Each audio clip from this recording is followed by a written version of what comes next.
you think Russia's going to go, yeah, we can accept peace terms with Europe's first army in Ukraine, trained, equipped to fight us? No, that army's history. That army's gone. That will be demilitarized. There will be no hint of that army. There might be a 50,000-man border protection force, but that's it.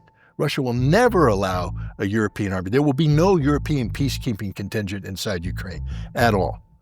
And if Europe can't accept this, then this war goes on to its tragic conclusion, which is the physical destruction of Ukraine.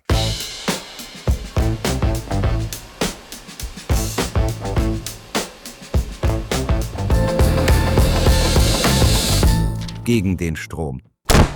Zur Person. Hallo bei Gegen den Strom. Ich präsentiere Ihnen Positionen, die Sie in den Propagandamedien nicht sehen. Scott Ritter war Waffeninspektor der Vereinigten Staaten in Russland. Er ist ein früherer Elitesoldat der US Marines. Er ist Journalist, Schriftsteller, Militärhistoriker. Welcome, Scott Ritter. Thanks for having me. Your passport was confiscated by the Biden administration and the CIA. What happened? Well, I had traveled to Russia on this passport in late April of 2023. Spent the whole month of May in Russia, traveling around doing a book tour. And when I came home, I was taken aside for about 5-6 hours to be questioned about the trip. The point I'm trying to make is that the U.S. government was aware that I had gone to Russia on this passport. In December, I went to Russia using the same passport, spent December, January there. I toured the special military operation, Crimea, visited Chechnya. I returned home, not as much attention, but they knew that I had been in Russia.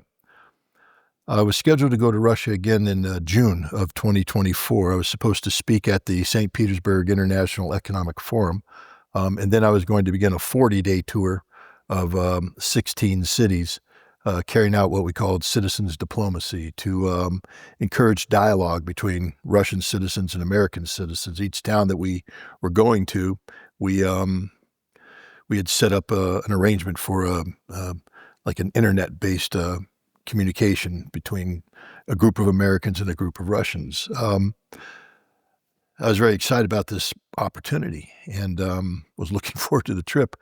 As I preparing to board the aircraft at JFK, there were 3 armed Customs and Border Patrol agents who pulled me off the line, and they took my passport. I asked why. They said, on the orders of the Secretary of State. I said, can you show me the orders? They said, no. I said, can you give me a receipt? No. We're just taking your passport. I said, am I under arrest? They said, no. I said, why are you taking my passport? Under the orders of the Secretary of State. And then I went home. I tried to find out. I wrote many letters. I made many phone calls to find out why they did this. Silence. Finally, I got a lawyer. The lawyer engaged. And the interesting thing is the Biden administration said, what passport? I said, the one you took. Do you have a receipt? I said, no. I said, we don't have any record of us taking your passport. And that led me to believe that I wasn't going to get that passport back. So I just applied for a new passport. But on it, you have to list, was it lost or stolen? Those are the only 2 options. Well, it clearly wasn't lost. So I declared it stolen, and I made the case that it was stolen by the U.S. government. I thought for sure they'd reject it, but they issued me a new passport. Here I am. The whole operation seems to be illegal. It's unconstitutional. They're not allowed to restrict an American citizen's right to travel.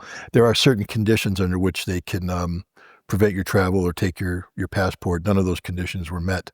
But coincidentally, they seized my passport in June. In August, the FBI raided my home. 40 agents went into my house, and they were accusing me of being a Russian agent. So I think the two things are clearly linked: the seizure of my passport to prevent me from traveling to Russia, and then the raid on my home in an effort to intimidate me. Again, no criminal charges were filed, purely an act of intimidation. And now you have a new passport, or you got your passport back? No, I have a new passport, and the FBI started to return the items that they seized. You see, there was an election in the United States, and had the Democrats, had Kamala Harris won, I'd probably be in jail right now because they would have manufactured a case. They lie, they cheat, they steal. But Trump won, and Trump, whether he agrees with me or not, the president believes in free speech. He believes in the right of Americans to be able to speak out. And he's also said that it's totally improper for the law enforcement and intelligence communities of the United States to be weaponized for political purposes, because the Biden administration clearly wanted to silence me. They viewed me as a threat. So they weaponized the FBI, they weaponized the intelligence service to target me.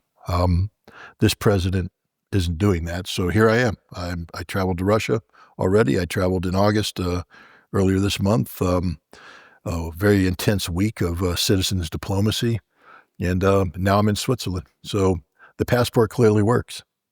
Citizens diplomacy, that means the citizens have to do something to get in touch to people from unfriendly nations in the eyes of the government, because the governments don't want to do diplomacy. Is that right?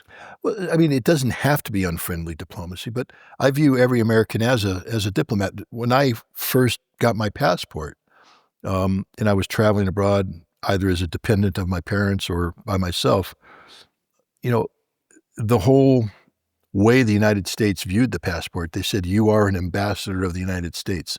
When you leave our shores, you represent the United States of America. This passport means you are an American. There are certain rights and privileges that come with that, but there are also duties and responsibilities. When you travel to other lands, you must present America in a positive light. That's citizens diplomacy. I think everybody who travels is a citizen diplomat, but it takes on an even more important role because let's back up just a second. The United States of America is a constitutional republic. We have a constitution that defines who and what we are. Through this constitutional republic, we have processes in which we, the people of the United States, elect officials to represent us in our name. And then we hold them accountable while they do this representation to make sure that what they're doing meets our standards, meets our expectations. And if we don't like what they're doing, we fire them in the next round of elections.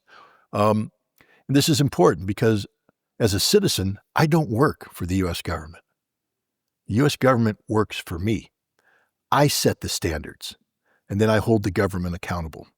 So in a time when the government's policies deviate from the norms, values, standards that I have as an American citizen, I have a duty and obligation to hold the government accountable, to speak out against these policies, to say, I believe what you're doing is wrong. I think we should be doing other things. And where these policies put us at odds with other nations to create the potential of conflict, I have a responsibility to create conditions that aren't conducive to war, conditions that reduce the uncertainty, that increase connectivity, that create the potential of friendship, so that eventually, if we can remove this government that no longer represents what we stand for, we have the possibility of peace. You can't just sit back and let the government do something. Now, you can't act in defiance of the law. You're not allowed to violate the law. And I can't negotiate on behalf of the United States. And if my country is at war, a legal state of war, then I'm somewhat constrained because I can't be seen as cavorting with the enemy, colluding with the enemy. But let's take the case of Russia. We're not at war with Russia. We are in the proxy war with Russia. We're in a proxy war, but we're not in a formal state of war. No war has been declared. Russia is not the state enemy of the United States of America. We have formal diplomatic relations. Yes, there are sanctions, but the sanctions only limit what people could do. They don't restrict what people can do. And so it's essential, especially because I believe that this proxy war is premised on totally erroneous policy and erroneous facts. It's influenced by Russophobia in the United States, the infection of the American mind about all things dealing with Russia, so that we are conditioned to view Russia in a negative light, to view the Russian people in a negative light. It's imperative that I, as a citizen diplomat, reach out to the Russians and say, first of all, who are you? Why are we afraid of you? You see, before I can be friends with the Russians in terms of U.S.-Russian relationships, I have to convince the American people that we should be friends. But to do that, you have to defeat the disease of Russophobia. So citizens diplomacy is about going over, capturing the Russian reality, and it's like an antidote to the poison of Russophobia. The American people are infected. They need an antidote. So I travel to Russia, I meet with the Russians, I listen to the Russians, I try to capture this reality and bring it back to America so the Americans can be exposed to the truth. And that truth then will set them free. It's amazing. Once you are empowered with knowledge and information, what you're capable of doing. And what you're capable of doing is erasing the Russophobia, reviewing the Russia issue in a new light, and then suddenly waking up to the fact that the government has been lying to you, that the government has been telling you things that aren't true, that what the government is doing is taking us on a path towards war with a people and a nation there's no reason for us to go to war against. And now you rally the cause of peace. The American people embrace this, and we influence governments. And if you don't believe it works, understand this. Last year when Joe Biden was the president, he refused to talk to Vladimir Putin. Donald Trump's the president. I'm not saying he's perfect, far from it. But he just had a meeting with Vladimir Putin. Why? Because the American people demanded it. Why? Because the disease of Russophobia is starting to melt away. The American people are starting to realize that there's no reason for us to go to war with Russia. We haven't quite gotten to the point collectively where we view the Russian people as good people because we don't know them. But at least we understand that we shouldn't be enemies with them. There's the potential of friendship, but now we have to complete the mission. We have to capture what the Russian people are, the truth, the reality, bring it home so the American people feel friendly. And we've done this a number of ways. We've done it with the citizen-to-citizen connection. In June, I had what we call a U.S.-Russian Citizen Summit. If you remember in 1985, Phil Donahue, American broadcast journalist, and Vladimir Posner did what they called the Space Bridge. Where they had a crowd of people in St. Petersburg, or Leningrad at the time, and I think it was in Seattle, Washington, and they connected over satellite, and they talked to each other. They asked each other questions. And it was amazing because the Russians were like talking to the Americans. They were told the Americans are evil and bad, and they're asking them questions. The Americans are answering and asking questions to Russians, or Soviets we were taught were evil. And it was fascinating what happened when people got to talk to people. All the prejudices go away, and they realize you're just a human like I am. You care about the same things I do. And today we have a similar situation where Americans and Russians maybe don't understand each other. I think the problem is more with America, but on both sides, because there's prejudices that accrue because of the lack of connectivity, because we don't encourage travel between the countries, because we suppress knowledge about Russian history, culture, etc. Suddenly when they talk to each other, it's like their eyes are open. And they realize, that means that citizens diplomacy is countering the narrative propaganda war of the American elites and the NATO. Absolutely. But that's okay. I don't work for the American elite, and I don't work for NATO. I work for the people of the United States of America in accordance with the Constitution. And free speech is the most basic right we have. Absolutely. As a former Marine soldier, you know what war means. And having a glimpse on the front lines in Ukraine, about 800, 900 miles of front line, this is the hardest war we have seen in Europe since the Second World War. What does that mean for a soldier at the front line? Well, let me put it this way. When I went into the Marines in the early 1980s, mid-1980s, we were going through a revolution in military affairs. We were transitioning from legacy operational concepts that date back to World War II to Vietnam, and we were trying to get ourselves modernized. We called it maneuver warfare. The idea was to avoid an Iwo Jima-type battle where we sacrifice everybody going straight up the middle, to learn how to maneuver where the enemy was. It was a new kind of warfare, and I was in on the ground level, and I mastered that level of warfare. I bring that up because what we learned in the 1980s, we used in 1991 to defeat the world's fourth largest army, Iraq. We ran over them like a hot knife through butter. There was not a problem at all because we were that good. That army today would be dead within days on the battlefield in Ukraine because the legacy of maneuver warfare cannot survive in the day and age of drone warfare, the new kind of warfare that's taken over.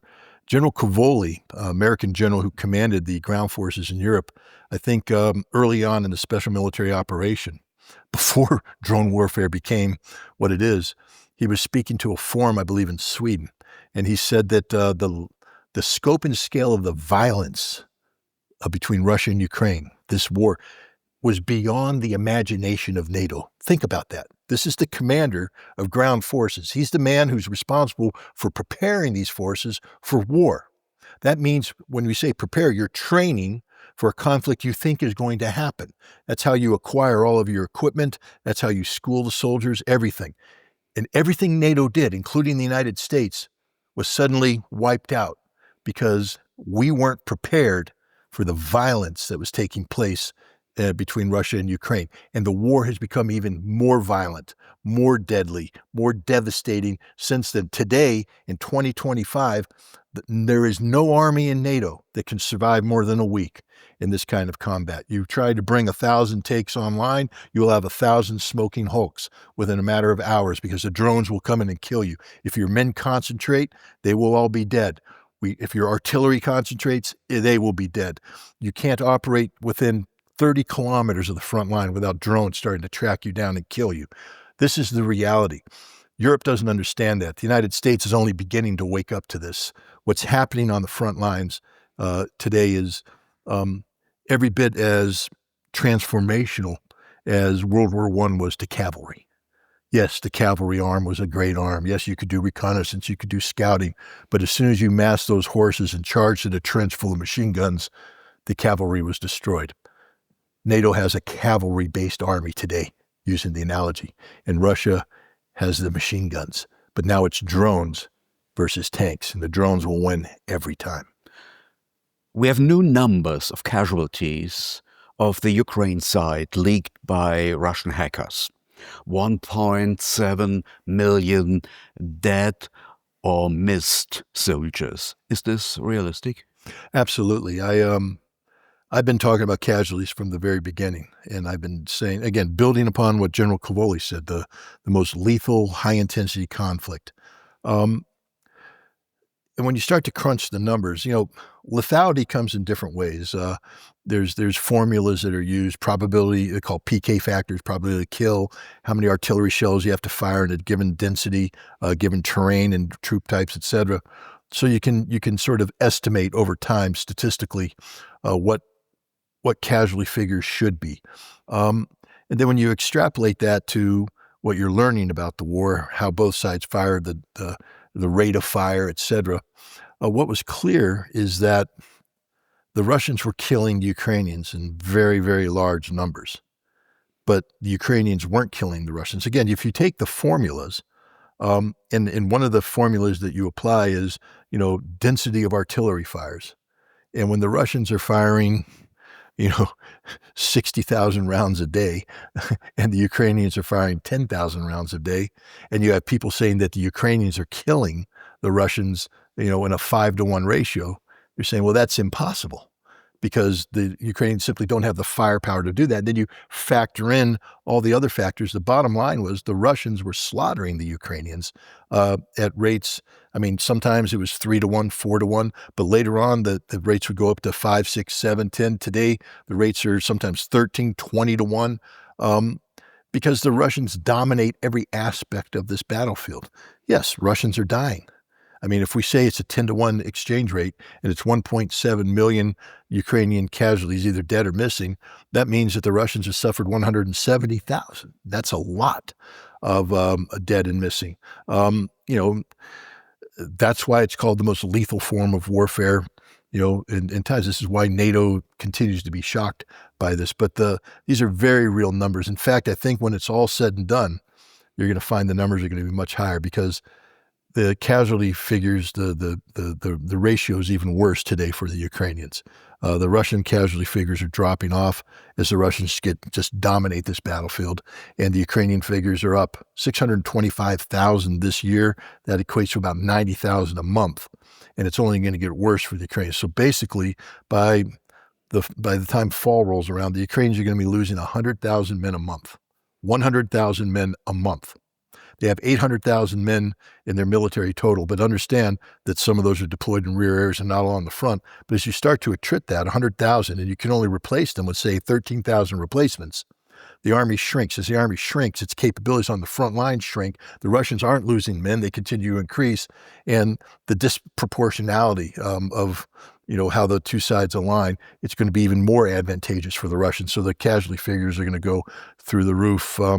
I can't predict the future, but if you study history, the last time you saw a battlefield that was this intense with that kind of disparity was the destruction of Army Group Center, the German defeat at the hands of the Soviets in the summer of 1944. During the fightings around Bakhmut, the estimated time of survival of a soldier was around 4 hours. Could you confirm that? Yeah, Bakhmut was an anomaly on both sides. It was a meat grinder. It was a meat grinder, and it shouldn't have been. The Russians didn't design it to be a meat grinder. Bakhmut was a battle that was created by Yevgeny Prigozhin and Wagner. He was a private military contractor. He had signed a one-year contract with the Russian government in May of 2022 to provide military support for the Lugansk and Donetsk People's Republic. They were independent at that time. Russian law does not allow for private military contractors to be operating on Russian soil.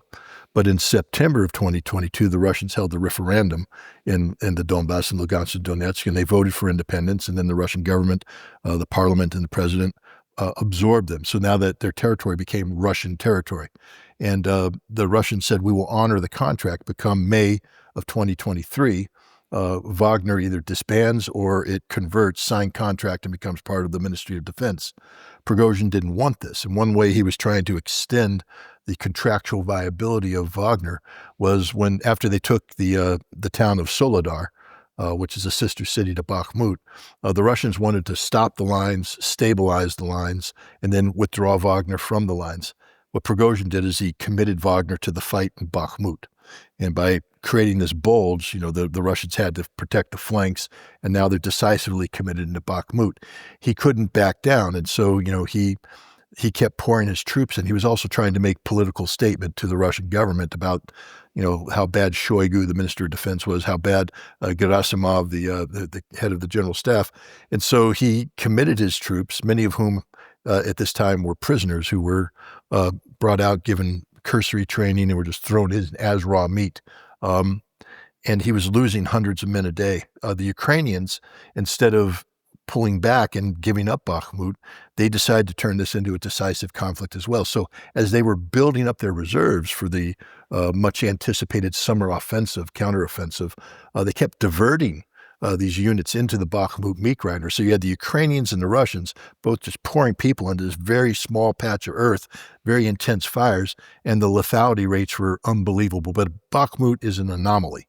It's not the norm, because both sides have learned you can't mass troops. If you mass troops, you get mass casualties. When I was in the Marines, every Marine officer is trained, whether you're a pilot, a lawyer, doesn't matter. You first go through 6 months of infantry officer training to learn how to be a platoon commander. And, we practice platoon tactics, and we operate also in company level tactics. So you're talking, platoons, 36 riflemen, company, 150. And you talk about squads, fire teams, 5, 11, maneuvering. The Russians don't talk like that. I remember interviewing Abdi Aludanov. He's a lieutenant general, commander of the Bakhmut Special Forces, and he had one of his commanders talking. They talked about 3s and 6s. I said, what's 3s and 6s? What do you mean? And he said, well, our basic assault team is 3 men. And we will assault a position, a Ukrainian squad. Maybe it's 7 to 15 Ukrainians. I've said 3 against 7 to 15. He said, yeah. We suppress it with artillery. The drones come in. We have total control of the area, and we assault the position. Then when we take it, the 6 come in. So we assault with 3, we secure with 6, 9. And he said, we have to do that because the Ukrainians have drones. If we have any more than 3, we're going to be hit by the Ukrainian drones. This is the reality. So the tactics that I was trained in are no longer viable. The mass tactics that we saw in Bakhmut aren't viable as well. It's a whole new way of fighting war. One drone, 3 men at a time, all up and down the front. You have excellent sources inside the Wagner military company. How did Wagner get into Donbass? Wagner started as in the Crimea context. Basically, the Russian government had made a decision that they weren't going to sit by idly and allow the Ukrainian nationalists that had seized control of Kiev in February 2014, they weren't going to let them come in and take Crimea. But legally, constitutionally, they couldn't deploy the Russian army. And so you had some veterans, Utkin and others, they created, special forces units of little green men in green uniforms with no insignia. And they went in and they helped secure critical facilities while the Crimean separatists took control of the situation. It was very successful. Crimea became absorbed. And then these forces then transitioned into the Donbass and Lugansk to begin helping the separatists there, to help organize them, to create a conduit for the provision of weaponry, etc.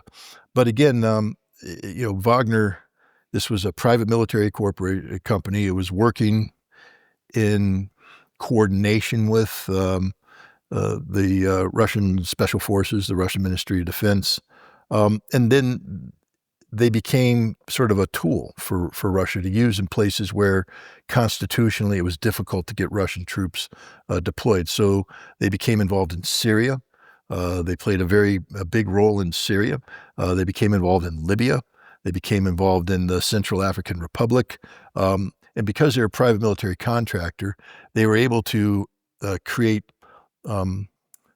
arrangements, non-traditional arrangements of payments. So they would have business deals with these different companies. In Syria, they were heavily involved in oil, in Libya, oil, in Sudan, Chad, gold, in the Central African Republic, minerals.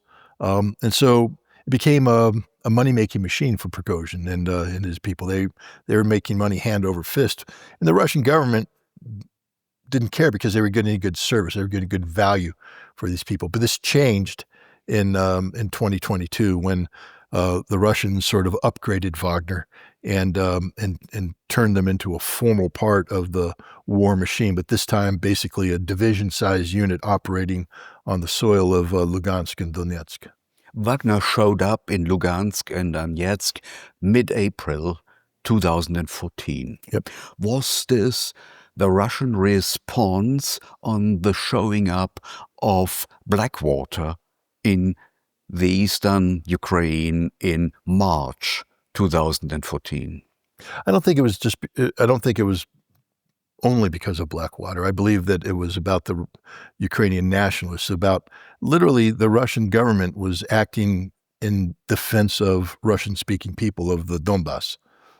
Vladimir Putin made it clear in April 2005, in a speech. Most people recognize the speech when you say the greatest tragedy of the last century was the collapse of the Soviet Union. They say, oh, that's the speech where Vladimir Putin says he wants to go back to the Soviet Union, but they missed the rest of the speech, where he said, because overnight tens of millions of Russians became homeless, I am the president of all Russians. It's my duty and responsibility to protect all Russians.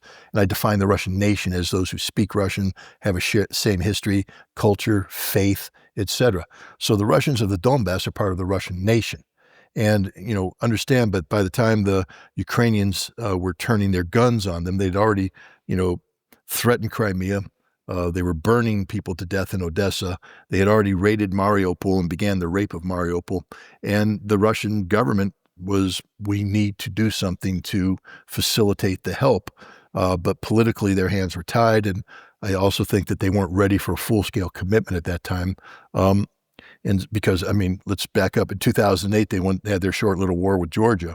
And even though they won that war, one of the things that was apparent to the Russians is that operationally, they weren't up to par, that they had a lot of work that had to be done, communications, command and control, basic equipment. And so Russia was in a modernization program that they hadn't completed in 2014. So what Wagner's job was to do was to buy time, was to go in there and help Lugansk and Donetsk. And many of the Wagner operators are some of the most experienced special forces veterans in Russia, people with experience in Chechnya. By the time Chechnya, in Central Asia and other places, these were combat-hardened troops. And, so that was their job. I don't think it was, I'm not saying that Russia wasn't concerned about Blackwater, but whether or not Blackwater was there, Wagner would have happened because they needed to protect the Russian population from the Ukrainian army. Remember, the Ukrainian government declared an anti-terrorist operation. I think it was on April 14th, targeting the Russians. This means that the Ukrainian Air Force is dropping bombs on civilian targets. Ukrainian artillery is shelling civilian sites. How do you defend against that? The people of Donetsk and Lugansk didn't have the weapons. They didn't have the structure. Wagner's job is help create the structure and help provide a conduit for the weapons so that these people could defend themselves against the assaults of the Ukrainian army. As far as I can remember, you explained in an interview that Wagner was found at May 1st, 2014 in Donetsk. Is that right? Well, no, they were founded, what I mentioned there was May 1st. Under the name Wagner. 2022. Mm-hmm. That was during the special military operation, is when they had a formal contract signed with the Russian government. But prior to that, the contract vehicle was very nebulous. It wasn't as distinct. There are some founding documents, but the big one was in May 1st of 2022, where Prigozhin and the commanders all signed off on it. And that's the one where one of the conditions that Prigozhin put in was that Wagner would be protected against the Russian law against private military contractors. As a weapons inspector, how would you evaluate the current situation in Ukraine war at the front line? Well, I wouldn't do it as a weapons inspector. As a weapons inspector, I need a mandate. I need a treaty. I need either the Intermediate Nuclear Forces Treaty, which I helped implement in the former Soviet Union, or I need a Security Council resolution like I did in Iraq, or ordering to design. The war, there's no mandate to do this. So I would say I would fall back on my real job, which is an intelligence officer. I'm an intelligence professional. I'm very good at combat intelligence, collecting data, assessing data, creating a plan to not only assess what's going on, but what will happen, doing predictive analysis. And if I were briefing leadership, I would say that as things stand, Russia has not only the strategic initiative, but they've achieved strategic dominance. That Russia is dictating the pace of the battle. That doesn't mean the Ukrainians don't have the ability to launch drone strikes or limited counterattacks. I mean, if you study the Battle of Berlin in 1945, you'll see up until the very end, the Germans were launching counterattacks, localized counterattacks. Russians would take a village and a German counterattack would push them out of the village. Today, with social media, the pro-German people would say, Germany counterattacks, Russia in retreat, Stalin ready to surrender. So on the front line now, yes, you can get localized Ukrainian counterattacks. That's just the reality of the seesaw nature of war. But overall, the dominance is on the part of the Russians. They dominate the entire line of contact. They're putting pressure on the Ukrainians on the entire line of contact. And as I mentioned earlier, the Ukrainians are suffering losses at a rate they can't replenish, which means they get weaker and weaker on the front line. So as the Russians put pressure and the Ukrainians have to respond with reinforcements, they can't take the reinforcements from a strategic depth. They have to take the reinforcements from a quiet part on the line. So they're robbing Peter to pay Paul. And when they pull these people out, the Russians immediately begin to put pressure on that point. They start to advance. So the Ukrainians then shift forces over. But remember, every time they shift forces, those forces have to move. They're being detected, interdicted as they come in. So if you take a unit that's 80% strength, by the time it gets to the area it's supposed to go, it's down to 60% strength. And before it can become engaged on the battlefield, you're going to drop it down to 40% strength. And then it's not combat effective, will be withdrawn. And that's happening over and over and over again. The Ukrainians' units are just being chewed up. The Russians are very good at replacing their units. So as a unit gets burned out in combat, the Russians don't leave it engaged. They will pull that unit out, rotate another unit in, give this unit a chance to rest, refit, re-equip, if necessary, retrain before bringing them back in. So they're doing a very effective rotation. So they're rotating through, keeping the pressure on the Ukrainians who can't rotate out because they don't have any. So the Ukrainian troops are exhausted. They're morally exhausted. They're physically exhausted. And they're right now, you've reached a point where there is no hope. When you fight, the honest thing, most people don't fight for God and country. You fight for the man to your left and your right. You're part of a unit, and you're fighting to keep each other alive, the responsibility. And you will do what needs to be done to maintain that, honor and that loyalty. But at some point in time, if the malaise of hopelessness sinks in, if you don't believe that, what you're doing will result in something good, if the inevitability to defeat eventually, takes hold, you lose the will to fight. You lose that steel, that strength. And what that leads to is a collapse of morale, and then eventually either surrendering or retreating or deserting. We're seeing massive numbers of desertions today in the Ukrainian army. People are just going there and running away. The Russians are taking prisoners by the handful, and tragically, Ukrainians are being slaughtered on the battlefield. When did this war begin? Began it with the Russian attack in 2022, or as the former NATO Secretary General Jens Stoltenberg told the EU Parliament at September 7, 2023, in the year 2014? Well, if we take war as an extension of politics, I think we have to say this war began in 1947, 1948, when the United States, after the transformation of our national security apparatus into, this modern joint structure that includes the CIA, we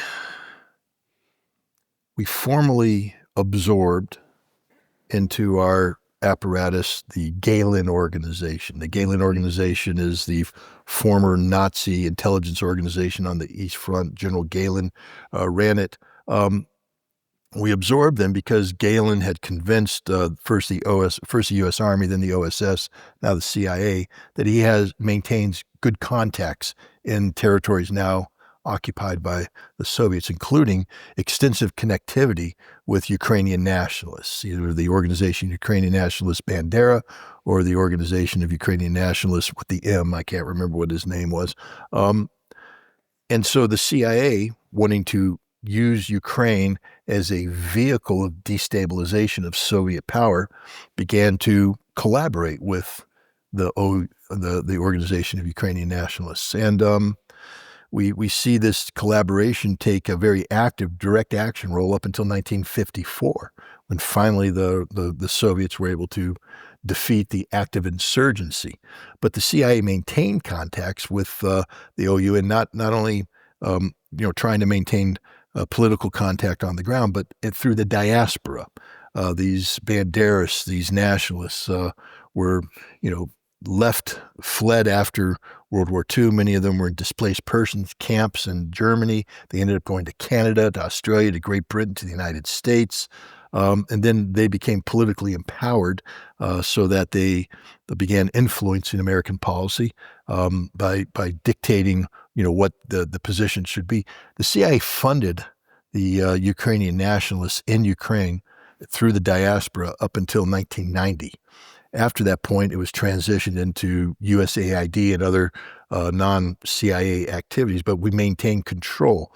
We viewed Ukraine, we've always viewed Ukraine as an area that we would use to destabilize Soviet and later Russian power. And so if that's your goal and objective, then this war began when that decision was made.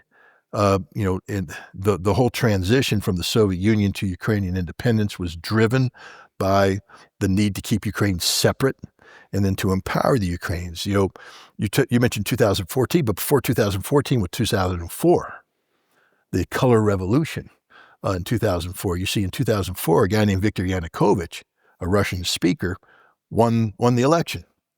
That was unacceptable to the people that want to use Ukraine as an anti-Russian launching pad. So they, under charges of corruption and electioneering fraud, they held another election. Mm-hmm. And they couldn't accept the outcome, so they did an unconstitutional third round.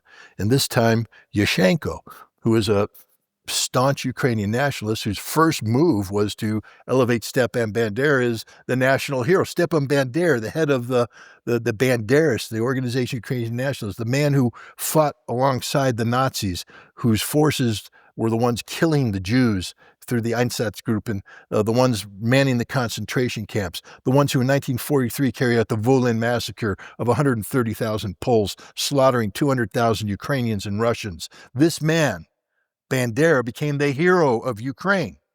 And we shouldn't be surprised, because 60 miles away from where I live in New York, in Ellenville, New York, there's a Banderist camp.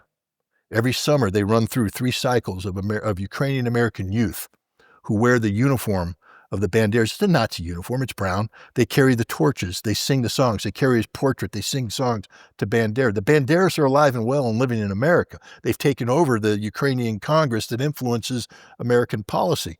So why are we surprised now that the CIA in Europe collaborate to put a Banderist in charge of Ukraine? Now, in 2010, Yanukovych wins the election. He wasn't supposed to, but he did, because, surprise, the Ukrainian nationalists were corrupt. But we couldn't have this.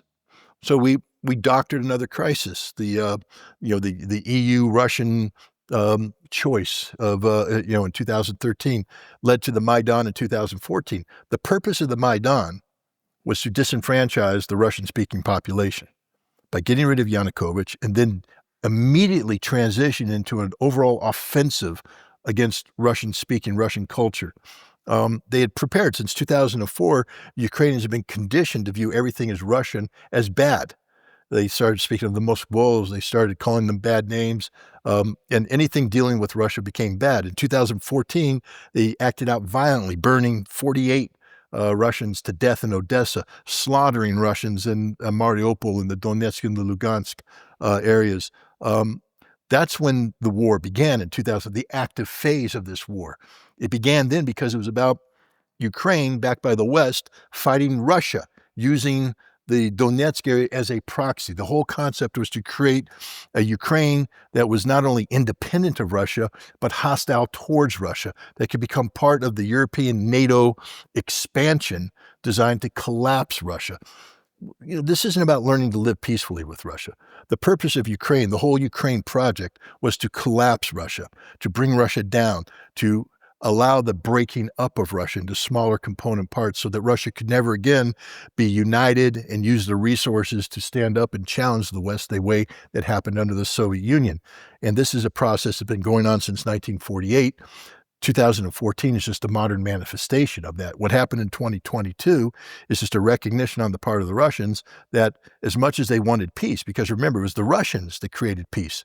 They had the Ukrainian army surrounded in Debaltseve in 2014, 2015. Putin could have ordered their destruction. It was Angela Merkel who called him up and begged, please, please, please, don't kill the Ukrainians. Let them go. Create the conditions for peace. That began the Minsk Accords. Mm-hmm. And Putin said, yes, okay, I want peace. And this isn't peace where the Russians, because everybody's saying the Russians want Ukraine, take Ukrainian territory. This was a peace that said Ukraine is an integral state. We respect these borders. All we want the Ukrainians to do is respect the right of the Russian people in there, to create a federation so that the Russian people have their own rights and they're protected. But it wasn't about Russia carving up Ukraine. Russia lived up to the Minsk Accords. Russia was ready to implement them fully. What we found out later on, Merkel, Minsk was just a sham, a delaying tactic until we could rebuild the Ukrainian army to NATO standards so we could begin this process again. Francois Hollande, the French president, the same thing. Poroshenko, the Ukrainian president, the same thing. All three major players of the Minsk Accords admit it was a fake. It was a sham. The only one who was actually trying to have peace through Minsk was Putin. And later on, he admitted that he was naive. He said, I'm sort of ashamed. I was naive. I believed that they wanted peace.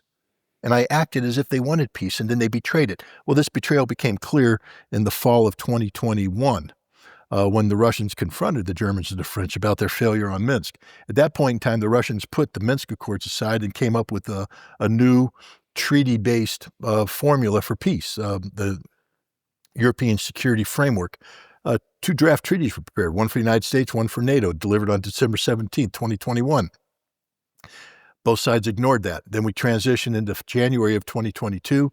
Russia's trying to convince the Ukrainians for peace. They're negotiating. The Ukrainians later laughed about it. Yeah, we were negotiating with the Russians right up until the end. We were just dragging it out. Dragging out for what? In February, the Ukrainians began massing troops opposite the Donbass. 60 to 80,000 troops were massed. They began intensive artillery bombardment 10 days before the Russians actually moved in. That's when Russia made the decision that they had no choice but to initiate a special military operation. But what was the special military operation about? Not the conquest of Ukraine. It was about getting Ukraine to the negotiating table. That was it. 6 days after they began the special military operation, Ukraine went to Gomel.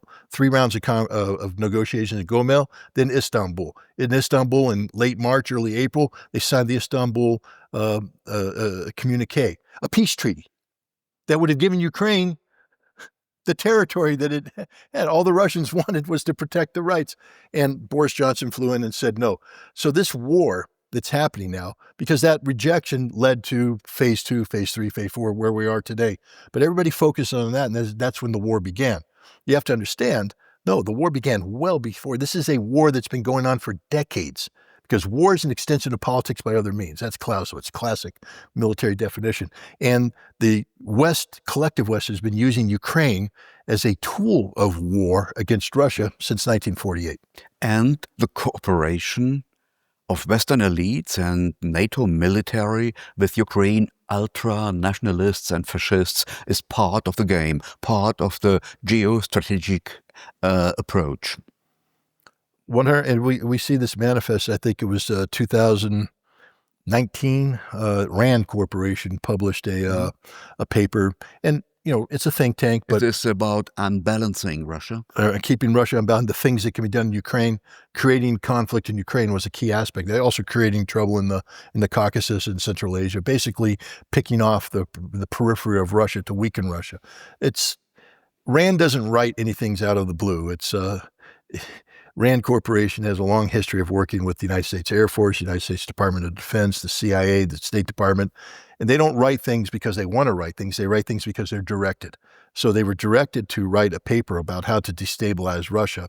And they published this paper. This is a concerted effort. This is a long-term strategic thinking on the part of the United States to create instability on the Russia near abroad, the former Soviet territories, in order to weaken Russia, to lower when they say strategic defeat of Russia, and this is a point I try to make to every Western audience. What does it mean, strategic defeat of Russia? Well, first of all, it means you're going to economically collapse Russia. Now, I want to put it in the perspective the West will understand. That means you lose your job. That means that there's no money. No taxes are being paid because nobody's paying money. The social safety network's gone. Your total economic collapse. That's what we were trying to do to Russia through sanctions. Total economic collapse leads to societal collapse. That means now we want the structures of society to collapse. The society cease to function. Why? Because what we then want is to do what happened in the Maidan in 2014 in Kiev. But in Russia, we want a Moscow Maidan. We want the people to come out in the streets and bring down Vladimir Putin. To what end? So we can replace Putin with a new leader that's compliant, a Boris Yeltsin-type figure, to take Russia where it is today back to the 1990s. That's what the strategic defeat of Russia is, and Russia will never allow this to happen. People have to understand that this whole Ukraine conflict is about achieving the strategic defeat of Russia. And even today, Donald Trump claims he wants peace and good relations. He has yet to publicly renounce the goals and objectives of America's strategic vision regarding Russia. He has yet to tell the CIA to back down. The mission center continues to operate 20 bases inside Ukraine whose job is to spy on Russia. I dare say that Moscow Station and the CIA's Moscow Station is still carrying out subversive activities designed to influence political opposition, and et cetera. You can't have peace under those conditions. Kit Clarenberg of Grey Zone published some weeks ago a file of the Institute of Statecraft from the year 2014. And the Institute, which is linked to MI6 and NATO, proposed to make Putin invade Ukraine to defeat him. Yeah. And this was a strategy developed just after the Maidan. Yep. It's a long-term strategy, and, well, it's exactly what you said. Did you read that, the paper?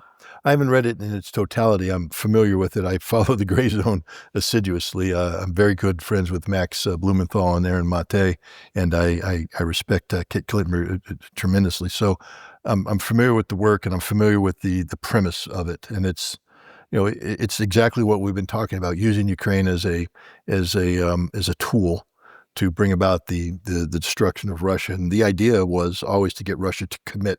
That's why I laugh when at the feigned horror on the part of NATO and the West when Putin launched a special military operation, because secretly they're saying, we got him, he did it, we got the Russians to commit, and now we're going to win. And they honestly thought they were going to win. But this strategy failed completely. Yeah. Oh, completely. How would you evaluate the situation right now? I think the meeting, the summit of Trump and Putin in Anchorage shows that the Western approach failed completely. 100%. There's no momentum. There's no hope of resurrection. First of all, let's look at it again. When I talked about achieving the strategic defeat of Russia, I started out with the military side, because the first thing you have to do is exhaust Russia militarily. Well, Russia's winning. They're not exhausted. They can sustain this war at this rate for many, many years. Ukraine, on the other hand, can't. Neither can NATO. NATO's defense industry can't match Russia's defense industry. Mark Rutte acknowledges Russia's outperforming them 3-1, 4-1. The casualty figures are outrageous. And so rather than exhausting Russia, it's NATO and the West that are exhausted. Now we look at the economy. The sanctions were supposed to collapse the Russian economy. The exact opposite has happened. The sanctions have blown back. Look at Germany today. Total deindustrialization. I think they're looking at recession, perhaps depression, as their economy collapses, and the same throughout Europe.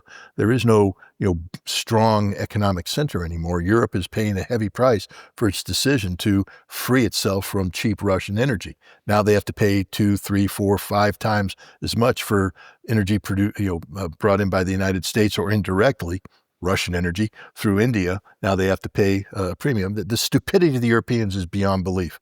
They literally have committed suicide, knowing they were committed suicide, but they continue to commit suicide. So economically, geopolitically, the idea was to isolate Russia, to make Putin alone. Russia today dominates. Look what they're doing with the global South. Right now, Putin's getting ready to travel to China, where he's going to have this fantastic meeting with Xi Jinping to celebrate the 80th anniversary of the defeat of Japan. Modi is going to fly in and meet with them. The big three now. One of the goals was to, split Russia away from China, to split Russia away from India, and split India and China apart.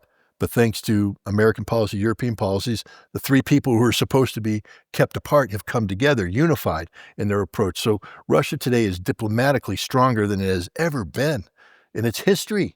In the history of the Russian Federation, it has never been as strong diplomatically as it is today. Its economy is its strongest it's ever been. Its military is the strongest it's ever been. If the goal and objective was the Ukraine conflict was to exhaust Russia, to make Russia break, the exact opposite has happened. And Donald Trump is a realist.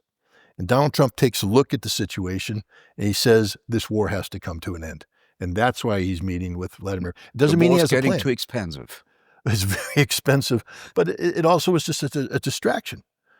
it wasn't leading us in any positive direction. And Donald Trump is worried about China. And you can't talk about pivoting to the Pacific and diverting your resources to the Pacific when you're bogged down in this losing effort against Russia. So Donald Trump at least is moving in the right direction. Does he have a plan yet? No, he's being betrayed by the deep state, by the people closest to him. Just like he was betrayed, if you remember, in his first term, he tried to denuclearize North Korea. He had 3 meetings with Kim Jong-un, but he was betrayed ultimately by Mike Pompeo, Secretary of State, and John Bolton, his national security advisor. They literally stabbed him in the back. Now Trump is trying to make peace with Russia, and he's being undermined by Marco Rubio, his Secretary of State, by John Ratcliffe, the CIA director, by Scott Bessent, his Treasury Secretary, and by others. These are hardcore Russophobes. These are people who hate Russia, everything about Russia, and will never voluntarily make peace with Russia. And Donald Trump has to deal with them and the Democrats and the Republicans and the deep state. It's a miracle that this man actually agreed to meet with Vladimir Putin. It shows that Donald Trump understands the failure of this policy. Now he just needs the ability to take this initial initiative over the finish line. In terms of geopolitics, would you say united in the West, divided from the rest, or is the Western societies, the Western states are atomizing themselves? They're atomizing themselves. There's no unity here. It's just it's artificial unity. First of all, what is Europe? I don't mean to be insulting here. I know I'm in Switzerland. I'm speaking to a German, but there is no such thing as Europe. That's my opinion. The European Union is a falsehood, a fake entity. It doesn't stand for anything. Who are the Europeans? Because they're trying to say that if you're a French and a German and an Italian, you're the Europeans. But I dare say that Germany, France, and Italy have different cultural backgrounds, different objectives. They don't believe in the same thing. I think they are united that they don't want large-scale land warfare taking place on European soil, which is, one of the things that the European Union and NATO are supposed to prevent. But if that's the case, why did Serbia, Hungary, and Slovakia come together in a military alliance? 2 of those are NATO members against Croatia, Kosovo, and Albania, 2 NATO members. Why are they lining up against each other? This is inside the European Union, inside of NATO, and Europe's already fracturing. When we look at the leadership of the big 3, Great Britain, France, and Germany, Starmer's history. He's not going to win the next election. So anything Starmer commits to is gone. Macron, he's history. He's out. He's on his final legs. Merz, finished. AfD, Alternative for Deutschland, is the strongest political party. And if, I think the lady who runs AfD said if she becomes the chancellor, she's out of the European Union. And if Germany pulls out of the European Union, there is no European Union. So how can you say unity? NATO is not unified. Europe is not unified. They are fracturing. They're faking it to make it. They're pretending. And the Russians are looking at this. The Russians are some of the most informed people, and they're looking at Russia doesn't have to do anything. It's hilarious to watch about Europe talk about, the Russians are going to invade. The Russians aren't going to invade. Militarily, it's impossible. 1.3 million men is the total of their army. By the time they finish the modernization, they'll get up to 1.5, 1.6. To invade Europe, you're going to need 6 million, 7 million men. Russia's just not there. They don't want it. They're not going to do it. Europe, meanwhile, is committing suicide. All the things that have caused the problems they're at, the decline of the economies, etc., are manifested in this ridiculous posture of Russia is the enemy. How do you afford? Germany wants to create the 4th largest army in the world. How? How do you? It's ridiculous. It's just not. It's financially impossible. Their defense industry simply can't do it. But the biggest thing is because of the stupidity of this European concept. I believe in peace, and I don't promote war at all. But I believe in defending your country. I joined the Marine Corps. If you attack my country, I will kill you, or die trying. And then if you kill me, there's going to be another Marine coming at you, and you ain't going to finish until you either kill all of us or we kill all of you. Don't come after America, because we're just wild, rabid dogs. Why isn't Germany that way about Germany? Because the last time I saw, there was a poll that said if Germany was attacked, 16% of the German men said they would be willing to die for their country. 16%. That's if Germany is attacked. Now Germany wants to build an army with offensive capability. How many Germans are going to be willing to die in the Ukrainian battlefields against Russians? And I dare say it's going to be well below 16%. How does Germany, they can barely get 5,000 volunteers to man up this fake brigade in Lithuania. It's insane. The French, last time they had a large-scale logistics exercise, the most troops they can move at any one time is 12,500. That's it. That's the most they can move, but they can't even sustain that because it requires sustainability over time. France lacks the infrastructure. How are they going to project power out of France into Ukraine? They can't do it. Great Britain, come on, you put the entire British Army into a soccer stadium in Europe today, you'll have 30,000 unsold seats. There is no British Army. The Poles, yeah, they're talking about it, but they got 14 days of ammunition, and they're still using legacy tactics. The Polish military goes up against the Russian military. They all die in a week. NATO can't fight, and NATO can't afford to build a military capable of fighting. Not when, as the Germans say, we're going to take away the social safety network, take away the pensions, take away everything that made Germany one of the best places to live and work over the course of the past 3-4 decades. They're going to do away with that, and the German people are going to stand there and let this happen. The British people are already starting to rise up against the policy of the Starmer. The French likewise. The day of writing checks to Ukraine while you're cutting the pensions of your pensioners is over. So there is no European unity. There is no NATO unity. These two entities are, as you use the term, atomizing, and they're not long for this world. I don't know which will go first, the European Union or NATO, but I can tell you this, there won't be a 100th anniversary of NATO because NATO won't exist. Why are European elites, instead of reality, in a rage against Russia? Has this economical reasons, psychological reasons? Why are our elites so Russophobe? Well, they were trained to be that way. We go all the way back to NATO expansion. We're giving away our age when we say we were around when it was conceived. But NATO expansion is something that was conceived in the early 1990s when we lied to Gorbachev about what would happen. But here we are 35 years later. NATO has expanded. That's a career. And so all the people we're talking about, Macron, Starmer, Ursula von der Leyen, all these people, they hadn't even started their political careers when the process of using Russia as a boogeyman to justify post-Cold War NATO expansion, to create the concept of creating a European Union, all the things predated. These people came into political maturity, economic maturity, with this as the premise. Russia is the bad person. Everything we do is designed to confront Russia, to empower ourselves, to use Russia as a vehicle of empowerment, to justify a European Union, to justify a NATO, to justify the economic policies of submission to the United States, because this is what we're talking about, total, complete submission to the United States of America. Every one of these politicians we've mentioned has sold their soul to Uncle Sam, and along with them, everybody that they've brought up. So now we have a situation where Europe is transitioning. There's a new reality. Europeans are waking up to the fact that, maybe cheap Russian gas was a good thing. Not as bad as America said it was, because American gas has cost us a whole lot more, and we can't sustain our industry. We don't have the jobs. But these people who are in power, there's an old saying, when you're explaining, you're losing. So imagine Macron suddenly going, well, I was wrong. For the last 20 years, I was wrong. What I really meant to say is we need to be friends with Russia and have good relations. He's politically dead. They are holding on to power desperately. And what they're trying to do is outlast Donald Trump. You see, if Joe Biden's, his candidate of choice, Kamala Harris, had won, first of all, we'd all be dead because there'd be a nuclear war. But even if we avoided a nuclear war, she would have sustained these Russophobic policies.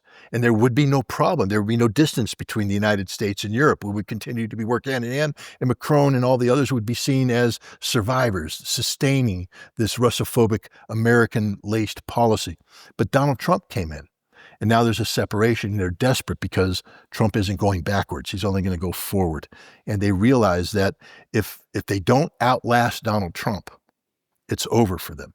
So their goal right now is to retain political and economic viability until the next presidential election cycle, or actually till the next midterm election. Because if they can create conditions here in the United States that allow the Democrats or anti-Russian Republicans to take control of both houses of Congress, then they've stymied Donald Trump, and now they can survive. They can reverse these tariff policies. They can reverse these strategic decisions making. So this is what they're doing. This is a desperate effort to maintain viability to outlast Donald Trump. Would you say that European elites are transatlantically corrupted? Are they linked to the deep state in the United States? That would be the nicest thing I could say about them.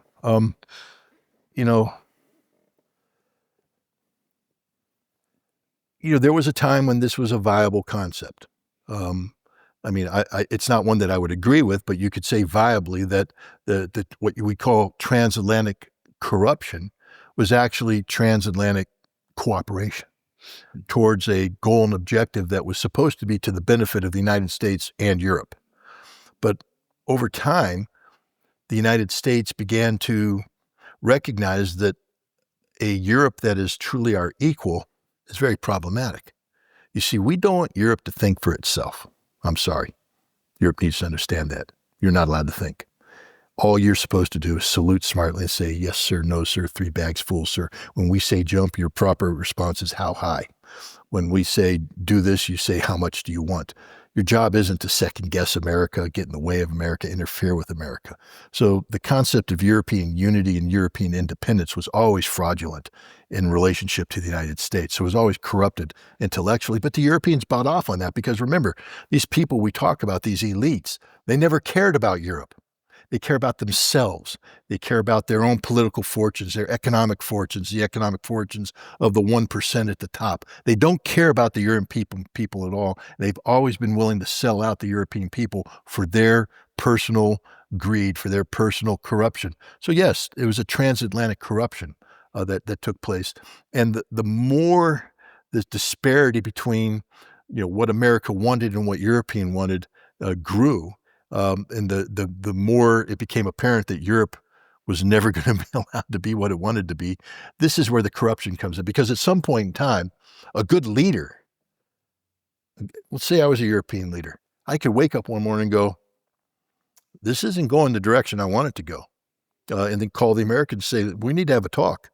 When we started this, there was, we're a team, we're a partnership, we're comrades in arms, but it becomes apparent that you want to be the master and you want us to be the slave, and I'm a slave to nobody. So we're not willing to sustain this relationship. And I'm going to start talking to my European comrades about how we can divorce ourselves from you. That's what a good leader would have done. It's okay to admit you made a mistake. Hell, Europe lived off the fat of American protection for many years. We can't blame European politicians for that. But when it became apparent that America didn't care about you, that we weren't operating with one kind thought about the well-being of the European people, that we wanted to subject you and subordinate you and keep you under our control, you have a duty and obligation to say no. And they didn't do it. They bought into it. Not only that, look, the biggest example of this is Olaf Scholz standing in the White House next to Joe Biden, as Joe Biden says, I will blow up the Nord Stream pipeline. Now, a true German, a true leader, would have slammed his fist on the table, turned to Biden and said, over my dead body. That is German infrastructure. That's important to the German national security. And if you attack it, you're attacking Germany. So I'm here to tell you right now, Mr. President, that if you do that, you're declaring war on Germany. And if you want a war on Germany, let it begin here. But he didn't do that. He remained silent because he's corrupt, because he's weak. He's like every other European leader. They don't know how to stand up to the United States, and now it's too late. Now it's too late. Under which conditions could this war end in Ukraine? It only ends one way, with total Russian victory. Total Russian victory means? Russia achieves all of the stated objectives that Vladimir Putin has laid out. Ukraine, and this is where the West made a mistake, because I think initially, if you take a look at 2022, the Istanbul communique, Ukrainian neutrality would have meant something akin to Finnish neutrality or Austrian neutrality, what we call classic European neutrality. But today, Finnish neutrality is a joke. They joined NATO, which is something Russia will never allow Ukraine to do. Austrian neutrality is a joke. The Austrians now are talking about joining NATO. So how could you speak of European neutrality in Ukraine when the historical precedent is it's temporary neutrality until they join NATO? So Russia is going to demand a neutrality that never even creates the potential of joining NATO, which means Ukraine will be totally under the control of Russia. It may be called an independent state, but it will be controlled by Russia economically, politically, diplomatically. There will be no independent Ukraine. I think the Russian goal eventually is they have something they call the Three Sisters, the Union State. Right now, Belarus and Russia are the Union State, but the goal and objective is to bring their fellow Slavic cousins into this fold so that Ukraine, Belarus, and Russia are part of a larger Union State of Slavic sisters. This is the only direction they can go because Russia will not allow the West to continue the policies that have been placed since 1948 to use Ukraine to create this cancer inside the Russian womb. Russia will not allow this to happen.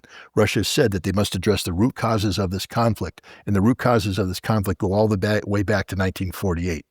And so Russia will denazify. That means the day and age of Banderist, spouting Ukrainian nationalists is over. They will be delegitimized, depoliticized, taken out of the system. There will be demilitarization. There's not going to be an 800,000 man strong army. Look at what happened just today.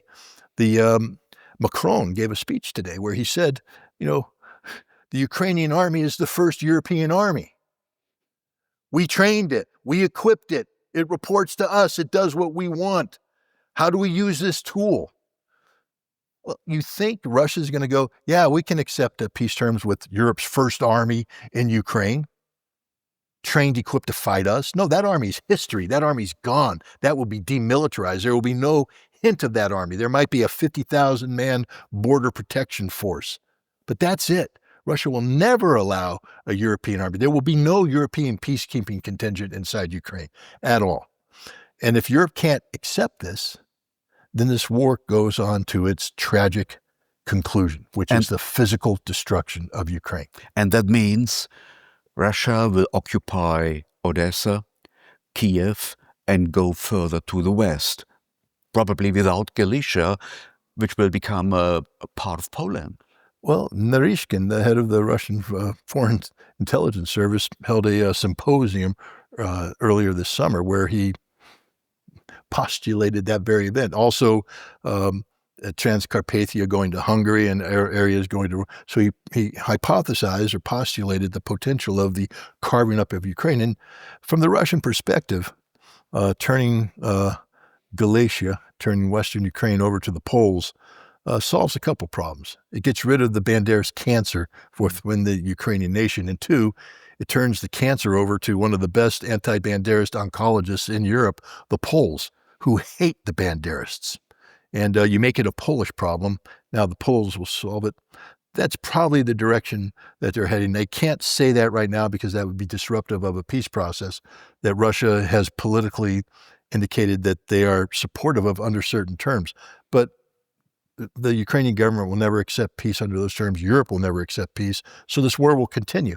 And there's nothing anybody can do to stop the inevitability of a Russian military victory. Your perspective, could this war end probably in the next year, or we will see an endless war? No, this war ends. This war ends. Probably in order for this war to end, several things have to happen. Of course, there's the military defeat. But now this is a reverse. We're reverse engineering what the United States wanted to do and NATO wanted to do to Russia, the collapse of Russia. What has to happen for Russia to win this war in the totality that we're speaking of? There has to be military collapse, followed by societal collapse, followed by political collapse. And then the political collapse will result in a new government. That new government will be dictated to Ukraine by the Russians. That new government will create a new constitution. That constitution will, define the new realities of Ukraine. So everything that's being talked about in Europe, understand, will no longer apply because the new government will outlaw every agreement that existed before. And this is how you get demilitarization, denazification, and Russian control. But it requires the total collapse of Ukraine. And the bad news for the Europeans that they continue to latch themselves onto this sinking ship. I mean, it's amazing. Ukraine today is the equivalent of the Titanic after it hit the iceberg. You ain't saving this ship. It's sinking. And yet the Europeans continue to buy passage on the Titanic. It's sinking. It's taking on water. It's going down. The Europeans are lining up. Hey, get me a room. Sign me up. You're climbing on board a sinking ship. This is the reality. And so Europe is going to be destroyed by this Ukrainian gambit. Europe needs to divorce itself from Ukraine right now and just say, it's done, finished. Let's fix our own problems. But so long as this political and economic elite continue to believe that by holding on to Ukraine, it's like a life raft, and that they can outlast Trump so that there'll be a new Biden coming in who will reverse course, then they'll continue to latch onto the sinking ship. They're all going to go down. We'll face the total collapse of Ukraine. Thanks, Scott Ritter. Thank you very much. Wir haben den vollständigen Zusammenbruch der Ukraine zu erwarten. Heute bei Gegen den Strom präsentieren wir wieder Positionen, die Sie in den Mainstream-Medien nicht sehen. Teilen Sie unseren Kanal, teilen Sie unsere Programme, abonnieren Sie unseren Kanal.